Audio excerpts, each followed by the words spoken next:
Hello बच्चों, welcome to my channel पढ़ लो। और चलिए अब बात करते हैं सेक्शन सी की। ए और बी हमने ऑलरेडी कंप्लीट कर लिया है। आज हम बात करते हैं सेक्शन सी की। सेक्शन सी इसमें 6 क्वेश्चंस हैं और हर क्वेश्चन 3 मार्क्स के हैं। तो चलिए स्टार्ट करते हैं हम क्वेश्चन नंबर 26 से। क्वेश्चन नंबर 26 क्या बोलता है? Prove that root 5 is an irrational number. Chapter 1 का ये क्वेश्चन है और बहुत ही इंपॉर्टेंट क्वेश्चन है, एग्जाम में पूछा जाता है। चलिए ध्यान से समझिएगा क्या करना है। इसमें हमको प्रूव करना है root 5 is a irrational number. तो जब भी हमको इर्रेशनल नंबर प्रूव करना रहता है तो हम एज्यूम करेंगे उसको कि वो एक रैशनल है और हम अपने आप को फॉल्स प्रूव करेंगे।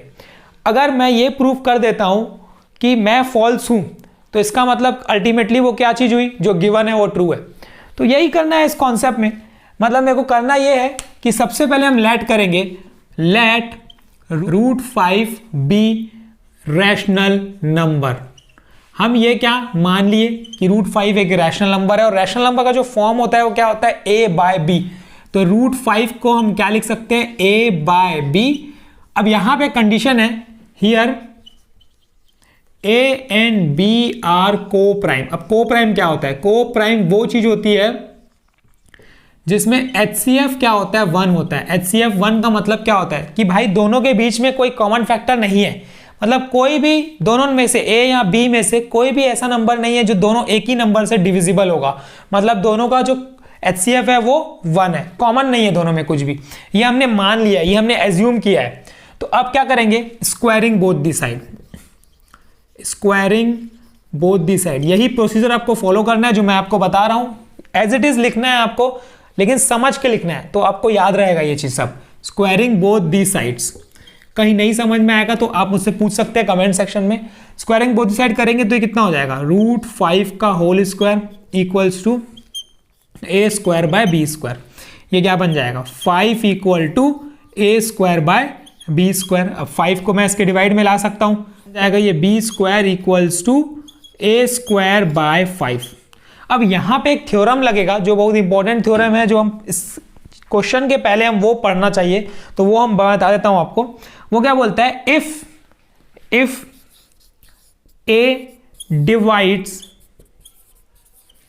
P square, if a divides p square then a divides p also.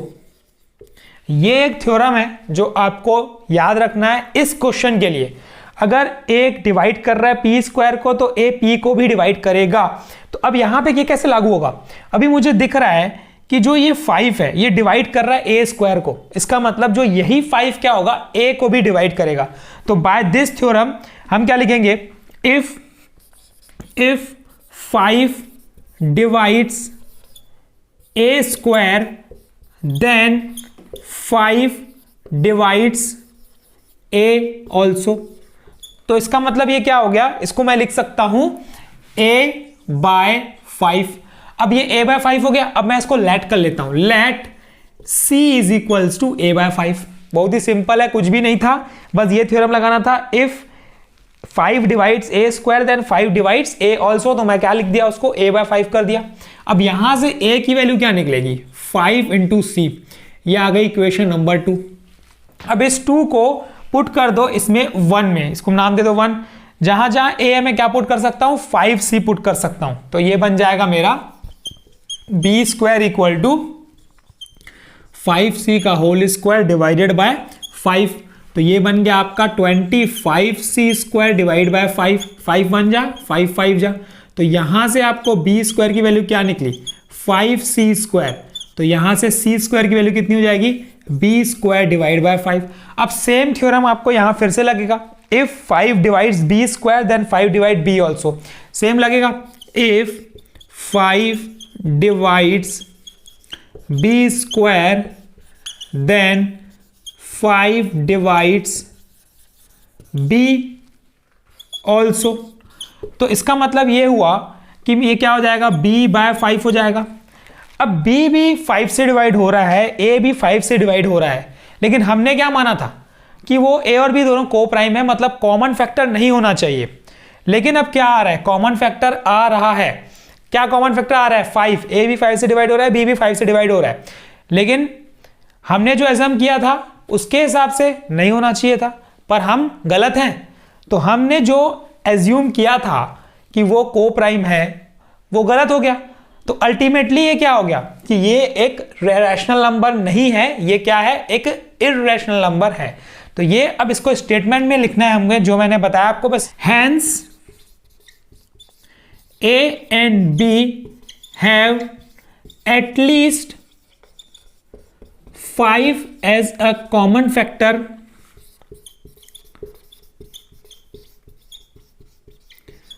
this contradict our fact, our assumption or fact that A and B are co-prime. Therefore, root 5 is a irrational number. बस ये आपको assumptions लिख देना है यहाँ पे। जो statement है ये लास्ट में आपको लिखना है और ये प्रूफ हो चुका है। तो ये अगर आपको समझ में नहीं आया तो मुझसे दोबारा पूछिए, कमेंट सेक्शन में मैं आपका डाउट क्लियर कर दूंगा। जहां पे जिस पॉइंट पे भी नहीं समझ में आया आप उस पॉइंट पे पूछ सकते हैं। बस आपको एक थ्योरम ये दिमाग में रखना है, ये वाला। अगर ये थ्योरम आपके पास दिमाग में है तो आप इजीली बना सकते हैं। कुछ भी नहीं है, एज इट इज लिखना है। पूरे पेपर में अगर आता है root 5 is a rational number, चाहे root 3 is a rational number, चाहे root 7 is a rational number, कोई भी आ जाए, पूरा ऐसे ही करना है। बस 5 की जगह वो नंबर जो गिवन रहेगा वो आपको नंबर लेके सॉल्व करना है, बस डेट्स ऑल। तो ये अब कंप्लीट कर लिया हमने ये क्वेश्चन नंबर 26। चलिए अब बात करते हैं क्वेश्चन नंबर 27 की। Let's talk about the next question. Next question क्या बोलता है, find the zeros of a quadratic polynomial and the verify the relationship between the zero and it's coefficient. तो क्वेश्चन में एक क्वाड्रेटिक पॉलिनोमियल गिवन है। Quadratic polynomial बोलता है 6x square minus 3 minus 7x। ये क्वाड्रेटिक पॉलिनोमियल गिवन है। इसके हमें क्या निकालने हैं, जीरोस निकालने हैं। तो इसको इक्वेट कर दो जीरो के साथ। अब जीरोस निकालने के लिए ये सबसे पहले तो क्वाड्रेटिक फॉर्म में होना चाहिए, जो कि क्वाड्रेटिक फॉर्म में बिल्कुल भी नहीं है। तो हम क्वाड्रेटिक फॉर्म में ला लेते हैं पहले। ये ax स्क्वायर ये हो जाएगा minus b x plus b x plus c equal to 0। अब ये 6x square minus 7x minus 3 equal to 0 के फॉर्म में आ चुका है। अब क्या करेंगे, splitting the middle term, 3 into 6 क्या हो जाएगा, लास्ट टर्म मतलब कांस्टेंट टर्म, और कोफिशिएंट ऑफ एक्स स्क्वायर को मल्टीप्लाई करेंगे तो 3 इंटू 6 कितना हो जाएगा हमारा, ये हो जाएगा 18। 18 के ऐसे फैक्टर जिसमें 7 आए वो हो गया 9 और 2। साइन क्या लेना है, नेगेटिव, तो -9 + 2, बहुत ही सिंपल है। तो अब ये 6x square minus 9x minus 2x plus 2x, sorry यहाँ पे प्लस हो जाएगा क्योंकि -9 + 2 कितना होता है, -7 माइनस 3 इक्वल्स टू 0। अब इन दोनों में से आपको क्या कॉमन मिलेगा, 3x कॉमन, तो ये क्या बना 2x माइनस 3। अब इन दोनों में आपको कोई भी कॉमन चीज नहीं दिखती है तो हम क्या कर लेंगे, 1 ले लेंगे, ये बन जाएगा मेरा 2x माइनस 3 इक्वल्स टू 0। अब इसमें और इसमें 2x माइनस 3 कॉमन आउट, और अब क्या बचा यहाँ पे 3x प्लस 1 इक्वल्स टू 0। अब यहाँ से क्या मिलेगा, 2x माइनस 3 इक्वल टू 0, और यहाँ मिला 3x प्लस 1 इक्वल टू 0। तो x की वैल्यू क्या आ गई यहाँ पे 3/2, यहाँ से x की वैल्यू क्या आ जाएगी -1/3। अब वेरीफाई करने के लिए हम क्या करेंगे, एक को अल्फा लेट करेंगे और एक को बीटा लेट करेंगे। तो let alpha is equals to 3/2 और बीटा इक्वल्स टू -1/3। और उसके पहले मैं लिख लेता हूं, a मेरा है 6, b मेरा है कोफिशिएंट, x का कोफिशिएंट मतलब -7, और c मेरा है कांस्टेंट टर्म डेट इज -3। अब रिलेशनशिप वेरीफाई करने के लिए मुझे फॉर्मूला पता है, अल्फा प्लस बीटा क्या होता है -b/a। अल्फा क्या है 3/2, बीटा क्या है -1/3 इक्वल्स टू माइनस b कितना है -7 डिवाइड बाय a कितना है 6। इसको थोड़ा सिंप्लीफाई कर लेते हैं ना, 2 और 3 का एलसीएम क्या निकलेगा 6, 2 की डबल में 6 3 बार, तो 3 3 जा 9 माइनस 3 की डबल में 6 2 बार, 3 1 जा 2 है, 2 1 जा 2 इक्वल्स टू ये हो जाएगा 7/6। अब इसको सॉल्व करेंगे तो कितना आएगा 7/6 इक्वल टू 7/6 मतलब LHS is equals to RHS। ये हो गया प्रूफ पहला अल्फा प्लस बीटा का। अब हम क्या कर लेते हैं, अल्फा बीटा का फाइंड कर लेते हैं। Alpha beta equals to C/A। Alpha कितना है 3/2 इंटू बीटा कितना है मेरा 1/3, C कितना है -3, A कितना है 6। ये 3 और 3 कैंसल आउट, यहाँ पे कितना बीटा कितना है -1/3, तो यहाँ पे क्या आया -1/2 इक्वल्स टू 3 1 जा 3 2 जा क्या आया -1/2, मतलब LHS is equals to RHS। तो ये क्या हो गया प्रूव्ड, हैंस प्रूव्ड, वेरीफाई हो चुका है कि जो इसके रूट्स हैं वो सेम है, वो सही है। तो ये हमने वेरीफाई कर लिया through relationship between zeros and it's coefficient. तो ये हमने कंप्लीट कर लिया क्वेश्चन नंबर 27। चलिए हम बढ़ते हैं क्वेश्चन नंबर 28 की तरफ। क्वेश्चन नंबर 28 को एक अच्छे से समझते हैं। क्वेश्चन बोलता है a shopkeeper gives a book on rent for reading. एक शॉपकीपर क्या करता है, बुक्स देता है रेंट पे रीड करने के लिए। तो she takes fix charge for first 2 days. अब 2 दिन के लिए लेता है अगर इंसान तो फिक्स चार्ज है कि भाई अगर तुम सपोज मैंने 10 रुपए लिया, फिक्स चार्ज कर दी 2 दिन के लिए, 2 दिन तक लूंगा अगर मैं, तो मैं 10 रुपए लूंगा, उसके आगे जितने भी रहेंगे वो पर डे के हिसाब से रहेंगे। तो वो देख लेते हैं। Additional charge for each day thereafter. Latika paid ₹22 for the book kept for 6 days. उसने 6 दिन के लिए रखी तो उसने 22 रुपए पे किया। And Anand paid ₹16 for the book kept for 4 days. एक बंदे ने 4 दिन तक रखी तो उसने उसको 16 रुपए पे किया। अब find the fix charge and the charge of each extra day. मुझे फिक्स चार्ज निकालना है और हर दिन उसके बाद जितना लगता है चार्ज वो निकालना है। तो हम क्या करेंगे, लेट कर लेते हैं सबसे पहले फिक्स चार्ज को, कि फिक्स चार्ज को x मान लिया और चार्ज पर डे को हमने क्या मान लिया, y रुपीज मान लिया। अब लतिका ने कितने दिन रखा है, लतिका ने 6 दिन रखा है। तो नंबर ऑफ डेज कितने हुए, number of days book kept equals to कितना 6। अब इसको ब्रेक कर लो 2 + 4 में, क्योंकि 2 दिन का तो फिक्स चार्ज है। 2 दिन का जो तुम चार्ज ले रहे हो वो कितना ले रहे हो, x।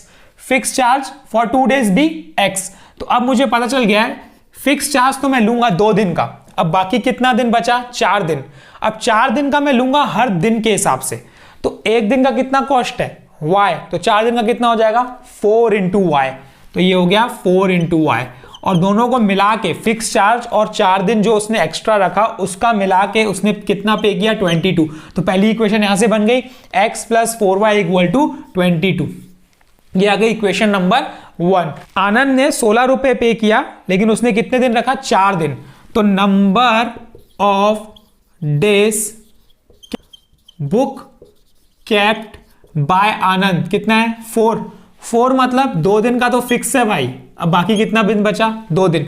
तो 2 दिन का कॉस्ट तो मैं x ही ले रहा हूं, तो कोई दिक्कत नहीं है। बाकी जो कितने दिन बचे, 2 दिन बचे, मतलब 1 दिन का y है तो कितना हो जाएगा 2y इक्वल्स टू कितना पे कर रहा है ये 16। टोटल अमाउंट 16 है। अब मैं इक्वेशन नंबर 1 और इक्वेशन नंबर 2 को सॉल्व करूंगा। जिस मेथड से आपको इजी लगता है, आपको एलिमिनेशन मेथड इजी लगता है उससे करो, सब्स्टिट्यूशन इजी लगता है उससे करो, जिससे करना है आप उससे कर सकते हो। तो मैं एलिमिनेशन मेथड से कर लेता हूं। x + 4y = कितना 22, x + 2y = कितना 16। यहां पे x दिख रहा है मुझे, कैंसिल हो जाएगा, नीचे की साइन चेंज। 4 - 2 2y = कितना हो जाएगा 6, 16 और 6 22, y = 6/2 दैट इज 3। और x निकालना है तो किसी भी एक इक्वेशन में 1 में या 2 में जिसमें आपको इजी लगता है पुट कर दो। 1 में कर देता हूं। x + 4 × 3 12 = 22। तो x की वैल्यू कितनी हो जाएगी 22 - 12 दैट इज 10। तो x की वैल्यू कितनी आ गई 10 रुपीज। तो 2 चीज मिल गई मुझे। जो फिक्स्ड चार्ज है वो कितना है, वो 10 रुपए है, और चार्ज पर डे कितना है वो 3 रुपए है। तो ये अब कंप्लीट कर लिया हमने। ये क्वेश्चन करना इतना था, क्वेश्चन पढ़ के हमको सबसे पहले इक्वेशन बनानी थी। इक्वेशन बनाने के लिए हमने क्या क्या किया वो आप देख लीजिए। फिक्स चार्ज को मान लिया हमने x, उसके बाद जितना भी दिन आप बुक रखते हो उसके हिसाब से चार्ज लगेगी। अगर 2 दिन रखते हो तो उसके हिसाब से चार्ज लगेगी, 3 दिन रखते हो तो उसके हिसाब से चार्ज लगेगी, 4 दिन रखते हो तो उसके हिसाब से चार्ज लगेगी। कब, 2 दिन के एक्स्ट्रा की बात कर रहा हूं मैं। तो 2 दिन का तो फिक्स रहेगा, तो 2 दिन का जो फिक्स है x। अब इसने 6 दिन रखा है तो 2 दिन का तो फिक्स है x। बाकी कितना दिन बचा, 4 दिन बचा। तो 4 दिन के हिसाब से कितना हो जाएगा 4 × y, और दोनों को ऐड करेंगे तो कितना आएगा 22। सिंपल है। तो इस तरीके के क्वेश्चंस पूछे जाते हैं, आपको ध्यान देना है, क्वेश्चन पढ़ के समझना है कि ये बोलना क्या चाह रहा है और उसको इक्वेशन में आपको बदलना है। तो ये हमने कंप्लीट कर लिया ये क्वेश्चन। अब इसी का और पार्ट वाला जो क्वेश्चन है हम वो सॉल्व करते हैं 28 का। इस क्वेश्चन को थोड़ा हमको अच्छे से समझना पड़ेगा, स्टेटमेंट पढ़ के हमें इसका एक्सप्रेशन निकालना पड़ेगा। तो समझते हैं, डायग्राम बना के समझते हैं इसको कि बोलना क्या चाह रहा है। सपोज करते हैं एक पॉइंट है ए यहाँ पे और एक पॉइंट है बी, और बोल दिया है कि दोनों के बीच का जो डिस्टेंस है वो कितना है 100 किलोमीटर। इन दोनों के बीच का जो गैप है वो 100 किलोमीटर है। आगे बोलता है one car start from A, एक कार यहां से स्टार्ट हो रही है, and another car at the same time, another from B at a same time. एक कार सपोज यहां से स्टार्ट हो रही है। If the car travel in the same direction, दोनों का डायरेक्शन सेम है, मतलब एक इसी डायरेक्शन में जा रही है, ये भी इसी डायरेक्शन में जा रही है। दे मीट इन 5 आवर्स, 5 घंटे बाद वो एक जगह पे मिल गए। और if they travel towards each other they meet in 1 hour. सबसे पहली कंडीशन की बात करते हैं हम लोग कि वो 5 घंटे बाद मिलेंगे जब वो सेम डायरेक्शन में जा रही हैं। अभी अगर दोनों सेम डायरेक्शन में जा रही हैं, आप ध्यान देना, दोनों सेम डायरेक्शन में जा रही हैं, तो सपोज यहां पे पॉइंट पी पे लोग दोनों मिल गए। अब यहां से लेकर यहां तक जो इनको समय लगा, कितना लगा 5 घंटा, 5 घंटा लगा। 5 घंटे के बाद दोनों क्या हो गए, इस पॉइंट पे मिल गए हैं। सपोज यहां से लेकर यहां तक आने में कितना घंटा लगा, ये 5 घंटा लगा इन दोनों को मिलने में। ये हम समझ लेते हैं। अब मुझे पता है कि स्पीड की क्या बात करके, ए की स्पीड कितनी है और बी की स्पीड कितनी है हमको पता नहीं है, तो हम क्या करते हैं, सबसे पहले यही करेंगे, let the speed of car A B x kilometre per hour and car B y kilometre per hour. अब डिस्टेंस के अगर मैं फॉर्मूले की बात करूंगा तो डिस्टेंस का फॉर्मूला क्या होता है, distance equals to speed into time, यही होता है फॉर्मूला। कार ए कितना डिस्टेंस कवर की, ये देखते हैं ना, कार ए कितना डिस्टेंस कवर की। अगर मैं कार ए की बात करूंगा तो इसने कितना डिस्टेंस कवर किया, जिसकी जितनी इसकी स्पीड, जितना उसने टाइम लिया, तो ए की जो स्पीड है वो कितनी है, वो x है, और टाइम कितना कवर कर रहा है, ये 5 घंटा। तो ए का डिस्टेंस कितना हुआ, एक जो डिस्टेंस कवर किया यहां से लेकर यहां तक, वो कितना कवर किया, वो कवर किया उसने 5x। ए ने जो डिस्टेंस कवर किया तो मैं लिख दिया यहां पे 5x। अब मैं बी की बात करता हूं, बी ने कितना डिस्टेंस कवर किया, यहां से बी ने डिस्टेंस कवर किया यहां तक का, तो ये अगर 5x है तो ये कितना होगा, टाइम कितना लग रहा है 5 घंटा, टाइम उतना ही लग रहा है, स्पीड कितनी लग रही है इसकी y किलोमीटर पर आवर, तो इसका कितना डिस्टेंस हो जाएगा 5y। मतलब यहां से लेकर P तक पॉइंट में जहां पे वो लोग मिल रहे हैं वहां तक का जो डिस्टेंस है कार A ने जो कवर किया है वो 5x कवर किया है, और कार B ने जो कवर किया है वो 5y कवर किया है। अच्छा, मुझे ये डिस्टेंस पता है, A से लेकर B तक का डिस्टेंस आपको पता है, यहां से लेकर यहां तक। अब सोचने की बात है, अगर मैं ये पूरे डिस्टेंस में से, मतलब 5x के डिस्टेंस में से अगर मैं 5y हटा दूंगा तो मुझे यही डिस्टेंस मिलेगा जो गिवन है। तो हमसे क्या मिला, पूरे की बात करूंगा ना, यहां से यहां पे देखो 5x में से जब आप 5y हटाओगे तो आपको कौन सा डिस्टेंस मिलेगा, यहां से लेकर यहां तक वाला डिस्टेंस, यही मिल रहा है ना। पूरे में से ये हटा दो तो ये मिल गया, और ये कितना है, ये है 100 किलोमीटर जो कि गिवन है। तो इससे एक इक्वेशन क्या मिली, 5x पूरा डिस्टेंस माइनस 5y मतलब यहां तक का डिस्टेंस इक्वल्स टू कितना आ गया 100। तो यहां से हमको क्या मिलेगी, पहली इक्वेशन, यहां से क्या मिला, x minus y equal to 100 divided by 5 that is 20। तो x minus y equals to 20, ये आ गई इक्वेशन नंबर 1। ये तो बात थी जब सेम डायरेक्शन में जा रहे हैं। चलिए अब हम बात कर लेते हैं ना जब डिफरेंट डायरेक्शन में जा रहे हैं। डिफरेंट डायरेक्शन की बात कर रहा है, डिफरेंट डायरेक्शन सेम डायरेक्शन हो गया। अब इसका ए पॉइंट का इधर है डायरेक्शन और इसका भी इधर है डायरेक्शन। अब सपोज कर लेते हैं हम लोग ये पॉइंट पे इन लोग मिल गए, ये पॉइंट पे अगर इन लोग मिल गए, सपोज यहां पे मिल गए, तो यहां से लेकर यहां तक का जितना डिस्टेंस है और यहां से लेकर यहां तक का जितना डिस्टेंस है, दोनों को ऐड करेंगे तो कितना मिलेगा हमें 100। अब दोनों में 1 घंटा लग रहा है मिलने में, 1 घंटे में दोनों मिल जा रहे हैं, तो यहां से यहां तक का डिस्टेंस कितना हो जाएगा, डिस्टेंस इंटू स्पीड, और स्पीड कितनी है x, तो यहां से यहां तक का डिस्टेंस हो गया 1x। ये a की बात कर रहा है, ये b की बात कर रहा है, और यहां से यहां तक का डिस्टेंस कितना हो जाएगा 1 इंटू वाई, क्योंकि टाइम उतना ही है 1 घंटा, स्पीड कितना है x, टाइम कितना है 1 घंटा और स्पीड कितना है y, तो 1x और 1y, और दोनों को जब मैं ऐड करूंगा, इस पॉइंट तक के डिस्टेंस बता दिया ये, तो दोनों को जब मैं ऐड करूंगा तो कितना आएगा, ये 100 किलोमीटर आएगा। तो दूसरी इक्वेशन क्या मिली मुझे, 1 into x plus 1 into y equals to कितना 100 किलोमीटर। मतलब आपको जो गिवन है आपको सिर्फ उस पर ध्यान देना है। डिस्टेंस गिवन है तो हमने क्या किया, दोनों को डिस्टेंस में कन्वर्ट कर दिया। ए का डिस्टेंस इस पॉइंट तक का, बी का डिस्टेंस इस पॉइंट तक का, अब दोनों को जोड़ोगे तो कितना ही आएगा, 100 किलोमीटर ही तो आएगा ना, डिस्टेंस तो उतना ही है क्योंकि। तो अभी कितना आ गया, x plus y equal to 100, ये आ गई इक्वेशन नंबर 2। अब सॉल्व कर लो, एलिमिनेशन से करना है, सब्स्टिट्यूशन से करना है, जिससे करना है कर दो। चलिए सब्स्टिट्यूशन से कर लेते हैं। From 1 x minus y equal to 20, इसके पहले वाले को हमने एलिमिनेशन से किया था तो इसको हम सब्स्टिट्यूशन से कर लेते हैं। अब put the value of x in equation number 2, क्या है x प्लस वाई, तो 20 प्लस वाई इक्वल्स टू 100, कितना हो गया ये 20 प्लस 2y इक्वल्स टू 100, यहाँ से 2y की वैल्यू क्या निकलेगी 100 माइनस 20 डेट इज 80, तो y की वैल्यू क्या मिल गई 80 डिवाइड बाई 2 डेट इज 40। अब ये मिल गया मुझे y speed of car b that is 40 kilometre per hour. अब हमको अगर x निकालना है तो इसमें पुट कर दो, कितना हो जाएगा x is equals to 20 plus 40 that is 60 kilometre per hour. तो स्पीड ऑफ कार ए कितना आया 60 किलोमीटर पर आवर और स्पीड ऑफ कार बी कितना आया 40 किलोमीटर पर आवर। ये आंसर आ चुका है इसका। बहुत ही सिंपल क्वेश्चन था, कुछ टफ नहीं है इसमें। एक्चुअल में सब क्वेश्चन बहुत ही सिंपल है, मैं क्या बताऊं आपको। आपकी क्लास 10th का मैथ्स जो है वो बहुत इजी है, बस आपको प्रैक्टिस करने आना चाहिए बस, और कुछ भी नहीं। और थोड़े से फॉर्मूलेस ध्यान रखने हैं, थोड़ा थोड़ा कॉन्सेप्ट ध्यान रखना है बस, उसके बाद तो आपसे इजी बन जाएगा ये क्वेश्चंस। जो नहीं बनेगा उसके लिए मैं तो आपके लिए बैठा ही हूँ, मेरे से पूछिए तो मैं आपका डाउट क्लियर करूंगा। चलिए अब नेक्स्ट क्वेश्चन की बात कर लेते हैं, सेक्शन सी के नेक्स्ट क्वेश्चन की, date is 29।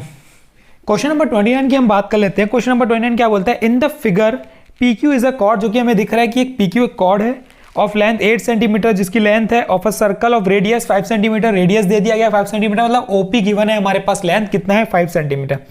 The tangent at P and Q intersect at point T, ये दोनों टेंजेंट हैं और ये इंटरसेक्ट कौन से पॉइंट पे कर रही है, टी पॉइंट पे, तो ये हमारा टी पॉइंट हो गया। And find the length of TP, हमें ये टीपी लेंथ फाइंड करना है, मतलब ये वाला लेंथ जो हमें दिख रहा है टी से लेकर पी तक का डिस्टेंस, ये हमें फाइंड करना है। तो सबसे पहला हमें जो दिख रहा है कि अगर मैं सेंटर से एक लाइन ड्रॉ करूंगा परपेंडिकुलर ऑन दी कॉर्ड, तो वो कॉर्ड को दो इक्वल पार्ट में तोड़ देता है, ये हमें पता है। तो ये 90 डिग्री है, ये स्ट्रेट लाइन फॉलो हो रही है, परपेंडिकुलर है सेंटर से, तो ये और ये इक्वल हो गया, मतलब ये मुझे मिल गया 4 सेंटीमीटर। अब आप छोटे ट्रायंगल की बात कर लो, जो आपको दिख रहा है वो ट्रायंगल आपको ये दिख रहा है।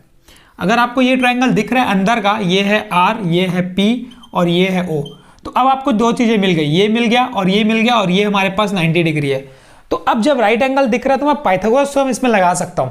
और पाइथागोरस थ्योरम क्या बोलता है, इन ट्रायंगल PRO हाइपोटेनियस का स्क्वायर, हाइपोटेनियस कौन हो जाएगा 90 डिग्री के अपोजिट वाला हाइपोटेनियस हो जाता है, मतलब ये हो जाएगा मेरा OP square equal to PR square plus OR square. अब यहां से फाइंड क्या होगा, OR फाइंड होगा। तो OP कितना है, OP हमारे पास है 5, तो ये 25 बन गया।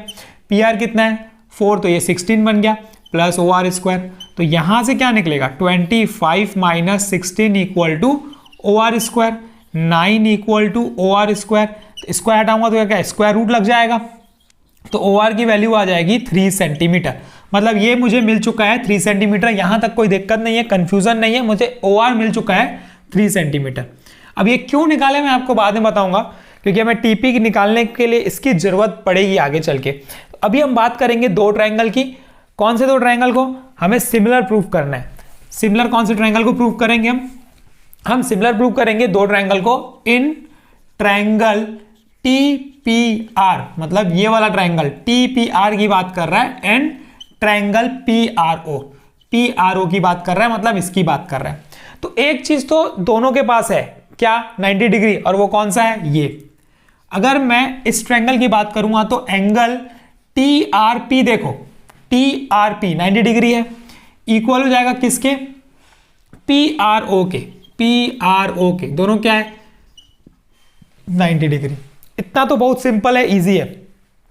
अब दूसरी ऐसी कौन सी चीज़ निकालें जिससे हमें सिमिलर प्रूव हो जाए। तो वो निकालने के लिए हम कुछ थोड़ा सा ध्यान लगाएंगे इसमें। जो चीज़ मैं बताने वाला हूँ उस पर कंसंट्रेट कीजिएगा। वो ये है कि मुझे पता है कि अगर मैं इस ट्रायंगल की बात करूंगा TPR की, तो ये 90 डिग्री है।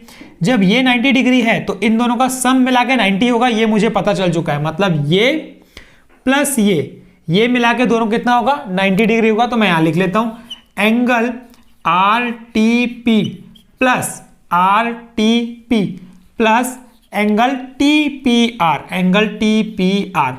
दोनों का सम मिला के कितना होगा, 90 डिग्री। ये हो गई इक्वेशन नंबर 1। बहुत ही सिंपल था, यहां पे छोड़ देंगे। अब दूसरा मुझे पता है कि सेंटर से अगर मैं एक लाइन ड्रॉ करता हूं टेंजेंट तक के, तो वो हमेशा 90 डिग्री होती है। ये एक प्रूव्ड है। तो सेंटर से टेंजेंट तक की लाइन हमेशा 90 डिग्री होती है। मतलब ये यहां से यहां तक ये 90 डिग्री है। ये पूरा क्या हो जाएगा, 90 डिग्री है। तो जब ये 90 डिग्री है तो ये एंगल प्लस ये एंगल करूंगा तो मैं 90 डिग्री आएगा। तो अब मैं ये लिख लेता हूं angle TPR plus angle RPO equals to कितना आ गया, 90 डिग्री। इक्वेशन नंबर 2 हो गई। अब इन दोनों का सम भी 90 है, इन दोनों का सम भी 90 है। तो मैं क्या कर सकता हूं, इक्वेट कर सकता हूं। तो फ्रॉम 1 एंड 2 हम क्या कर सकते हैं, angle RTP plus angle TPR is equals to angle TPR plus angle RPO। अब यहां से मुझे ये दोनों सेम दिख रहा है तो कैंसिल आउट कर देता हूं। तो क्या मिला, RTP is equals to angle RPO। अब ये ट्रायंगल, ये कौन से एंगल्स इक्वल हुए वो पहले नोटिस कर लो। RTP की बात कर रहे हैं, मतलब RTP मतलब RTP इसकी बात किया, इस एंगल की बात किया। इस एंगल का नाम मैं दे देता हूं एंगल 1, सपोज समझने के लिए दे देते हैं, इक्वल्स टू RPO ये हो गया सपोज एंगल 2, इसकी बात किया। मतलब एंगल 1 और एंगल 2 आपस में बराबर हो गए और ये दोनों ट्रायंगल को ही सिमिलर प्रूव करना था। तो ये दोनों ट्रायंगल इक्वल आ चुके हैं। तो अब कौन सी प्रॉपर्टी लगी, बाय एंगल प्रॉपर्टी। कौन से दो ट्रायंगल सिमिलर हुए, अगर मैं लिखता हूं एक ट्रायंगल TPR लिख लेता हूं यहां पे, TPR is similar to triangle. अब ये देखना है कि इसके करस्पॉन्डेंस में क्या लिखूं, वो इंपॉर्टेंट है लिखना। R दोनों के पास 90 डिग्री में है, तो मैं R यहां पे लास्ट में लिखा हूं, तो इधर भी मैं R क्या लिखूंगा, लास्ट में लिखूंगा। अब बात आती है T और P की, कौन किसके बराबर था, ये एंगल इसके बराबर था। मतलब यहां का T यहां के P के बराबर था। तो यहां का T जो है वो यहां के P के बराबर आएगा। यहां T लिखा हूं तो यहां P आ जाएगा। अब बाकी क्या बचा मेरे पास, O, तो यहां पे लगा लो O। बहुत ही सिंपल है, कुछ नहीं है। अब जब दो ट्रायंगल सिमिलर हो गए बाय एंगल प्रॉपर्टी से, तो मुझे पता है कि उसके करस्पॉन्डिंग साइड्स का रेशियो भी इक्वल होगा। तो लगा लेते हैं। मेरे को TP निकालना है तो सिर्फ TP पे ध्यान दो। यहाँ पे क्या हो जाएगा, ये TP, यहाँ का TP लेंगे तो यहाँ क्या लेंगे, OP, PO is equal to, यहाँ का PR लेंगे तो यहाँ का OR लेंगे, PR बाय OR। अब TP की वैल्यू मुझे फाइंड करनी है, तो हमें गिवन नहीं है, तो ठीक है कोई दिक्कत नहीं। हम TP की जगह क्या लिख लेंगे, TP लिख लेते हैं, डिवाइडेड बाय OP कितना है, OP हमें पता है 5 सेंटीमीटर, पुट कर दो यहाँ पे 5 सेंटीमीटर। PR कितना है, PR हमारा कितना है 4 सेंटीमीटर, पुट कर दो 4 सेंटीमीटर, डिवाइड बाय OR हमने फाइंड कर लिया था 3 सेंटीमीटर। अब यहाँ पे देखिए OR का काम आया इसलिए हमने निकाला था। तो यहाँ से अगर आप TP निकालेंगे तो 5 इधर मल्टीप्लाई हो जाएगा। तो TP की वैल्यू यहाँ से क्या आ जाएगी, TP is equals to 20 divide by 3 centimetre. तो यही आ गया हमारा आंसर। ये अब हमने कंप्लीट कर लिया ये क्वेश्चन। अगर इस क्वेश्चन में आपको कोई भी कंफ्यूजन है तो मुझे आप कमेंट सेक्शन में बताइएगा, मैं आपका डाउट क्लियर करूंगा वहां पे। तो अब हम बात करते हैं नेक्स्ट क्वेश्चन की। चलिए क्वेश्चन नंबर 30 की बात कर लेते हैं। 30 एक ट्रिग्नोमेट्री का क्वेश्चन है और ट्रिग्नोमेट्री के क्वेश्चंस तो आपको बिल्कुल छोड़ना नहीं है, बहुत ही सिंपल क्वेश्चंस रहते हैं। बस आपको आइडेंटिटी याद रखनी है और सॉल्व करना है। इस पार्ट ले लो, LHS पार्ट से RHS पार्ट निकालना है आपको। तो इसमें क्या कर लो, सबको क्या कर दो, एक ही में कर दो, ट्रिग्नोमेट्री रेशियो इसे 10 में कन्वर्ट कर दो।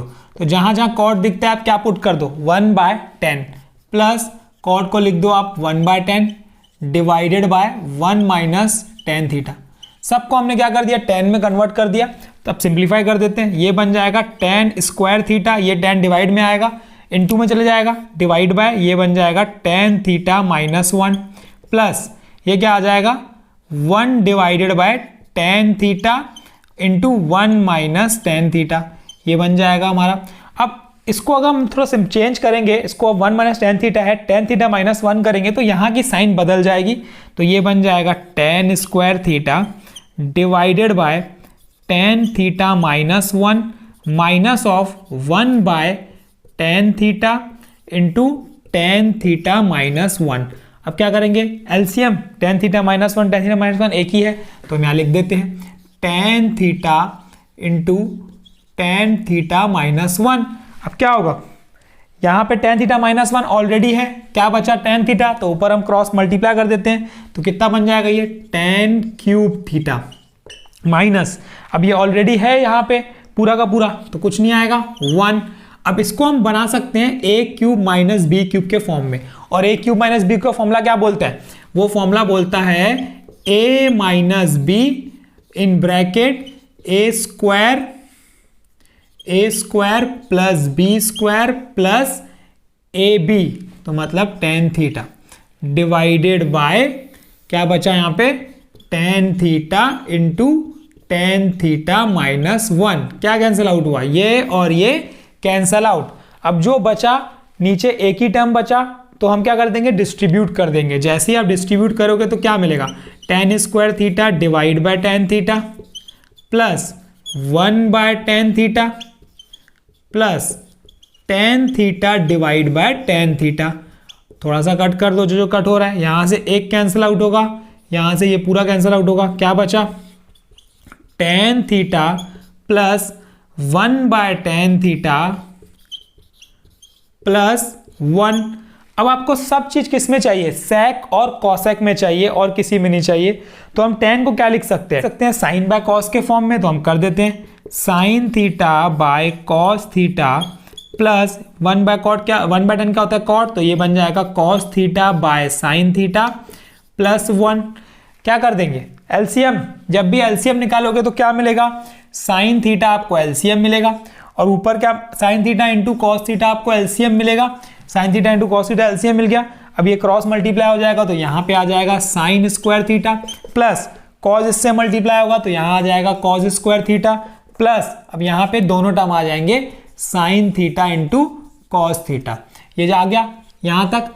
अब sign square theta plus cos theta की वैल्यू कितनी होती है, 1 होती है, तो मैं लिख देता हूँ 1 plus sign theta into cos theta divided by sine theta into cos theta. अब क्या कर दो, दोनों में डिस्ट्रीब्यूट कर दो। जैसे ही आप दोनों में डिस्ट्रीब्यूट करोगे तो इससे ये कैंसल आउट हो जाएगा और इसके नीचे आ जाएगा, तो मैं लिख ही लेता हूं एक स्टेप और, 1 by sine theta cos theta plus sign theta cos theta divided by sine theta cos theta.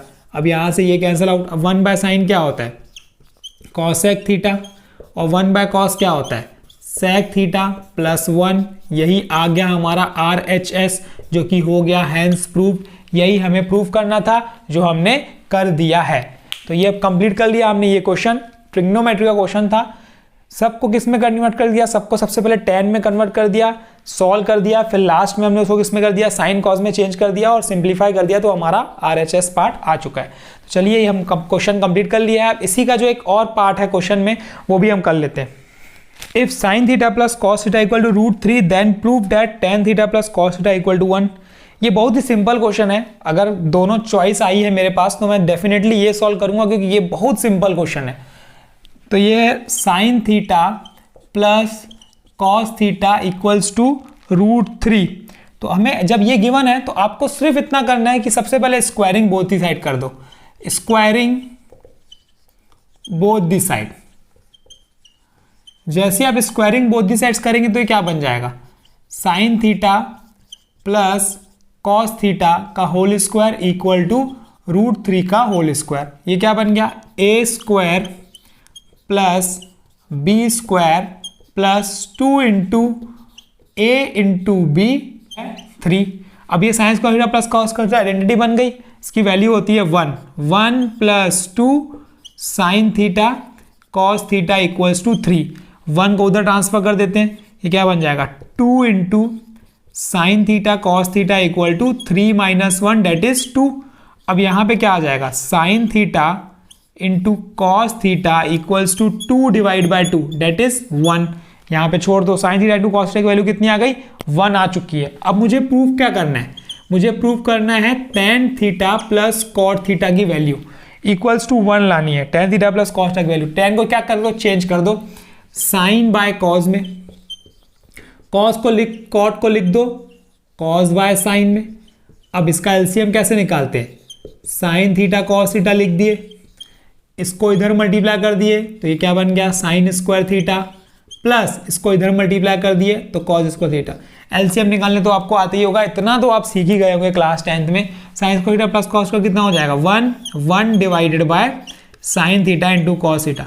फिर भी अगर आपको कोई भी कंफ्यूजन होगा कैसे आया तो मैं आपका डाउट क्लियर करूंगा, आप मुझसे कमेंट सेक्शन में पूछ लीजिएगा, मैं आपका पूरा डाउट क्लियर कर दूंगा। टेलीग्राम ग्रुप में पूछेंगे तो भी मैं बता दूंगा, इंस्टाग्राम पे पूछेंगे तो भी मैं बता दूंगा, मैं आपके लिए अवेलेबल हूँ।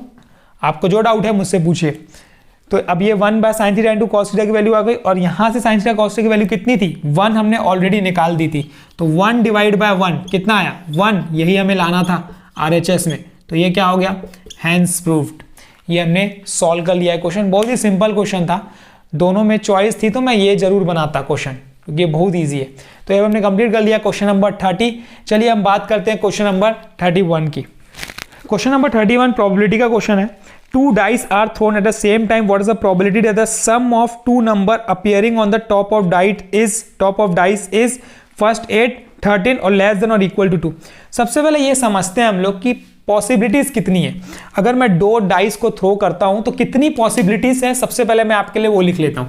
2 डाइस को थ्रो करेंगे तो पहले में 1 दूसरे में 1 आ सकता है, पहले में 1 दूसरे में 2, पहले में 1 तीसरे में 3, पहले में 1 चौथे में 4, पहले में 1 चौथे में 5वें में 5, और ये पहले में 1 दूसरे में 6। ऐसे कर करके कितनी पॉसिबिलिटीज है। फिर आ सकती है पहले में 2 दूसरे में 1, पहले में 2 दूसरे में 2, पहले में 2 दूसरे में 3, 2,4, 2,5, 2,6। ऐसे कर करके टोटल कितने हो सकते हैं, पूरे यहां से लेकर 6,6 तक होंगे। मतलब 6 इंटू 6, मतलब अब ये बात करेंगे 2 डाइस की, तो टोटल पॉसिबिलिटीज कितने हैं, वो है 6 into 6 that is 36। Total possibility की बात किया ना, टोटल आउटकम्स बोल दो, टोटल इवेंट्स बोल दो, जो भी बोल दो, टोटल इवेंट्स की बात करेगा तो कितना होगा, 36 होगा। ये हमें पता चल चुका है। अब फाइंड क्या करना है, प्रोबेबिलिटी पहले की जो हमें फाइंड करना है, प्रोबेबिलिटी ऑफ सम इज 8। सम 8 की बात कर रहा है। अब सम 8 कब कब आ सकता है, आपको वो ध्यान देना है। सम 8 आ सकता है 2,6 में आ सकता है। सम 8 किस में आ सकता है, सबसे पहले वो देखो। सम हमें 8 लाना है, क्या किस में आ सकता है, एक 2,6 में आ सकता है, 3,5 में आ सकता है, 4,4 में आ सकता है, 5,3 में आ सकता है, और 6,2 में आ सकता है। इसके अलावा आ सकता है क्या, नहीं। तो फेवरेबल इवेंट्स कितने हुए, 1 2 3 4 5, ये फेवरेबल इवेंट्स हो गए। 5 डिवाइड बाय टोटल इवेंट्स कितने हैं, 36, तो 5/36 इज द आंसर। प्रोबेबिलिटी के क्वेश्चंस ना बहुत सिंपल है, एकदम सिंपल है, बिल्कुल नहीं छोड़ना है आपको। तो अब सम 8 की बात किया था तो हमने बताया कि 5 फेवरेबल इवेंट्स हैं, टोटल इवेंट्स कितने हैं, 5। फॉर्मूला लिखो और आंसर लाओ। फॉर्मूला लिखना मत भूलना, क्योंकि फॉर्मूले का इसमें नंबर मिलेगा। प्रोबेबिलिटी का फॉर्मूला याद करके आपको बस लिखना है। क्या होता है, number of events divide by total number of events, या favourable outcomes divide by total number of outcomes, जो भी रहता है फॉर्मूला आप लिख लीजिएगा। अब बात करता है सम इज 13। सम 13, अब कौन सी किस्में में सम 13 आएगा, देख लो। सम किस में 13 आएगा, 1 की लाइन में किसी में नहीं आएगा, 2 की लाइन में भी किसी में नहीं आएगा, 3 की लाइन में भी किसी में नहीं आएगा, क्योंकि 3 6 आखिरी नंबर होता है, 3 और 6 9 होता है। 4 की लाइन में 4 और 6 10 होता है, नहीं होगा। 5 की लाइन में 5 और 6 नहीं होगा। 6 की लाइन में 6 और 6 को ऐड करेंगे तो नहीं होगा। तो मतलब इसका मतलब सम 13 आ ही नहीं सकता। तो कितने नंबर में आएगा, 0। तो इसकी प्रोबेबिलिटी कितनी जाएगी, 0/36 दैट इज 0। तो सम 13 कभी हो ही नहीं सकता, इसकी प्रोबेबिलिटी 0 है। उसके बाद हम बात करते हैं प्रोबेबिलिटी सम लेस देन और इक्वल टू 12। अच्छा, लेस देन और इक्वल टू 12 या 12 से कम, तो सब नंबर को ऐड करेंगे। लास्ट नंबर को जब ऐड करोगे तो कितना होगा, 6 और 6 12, तो ये सबसे लास्ट नंबर है, मतलब 12 आएगा। और बाकी जितने नंबर को ऐड करोगे वो 12 से कम आएगा, मतलब सब कवर हो चुका है।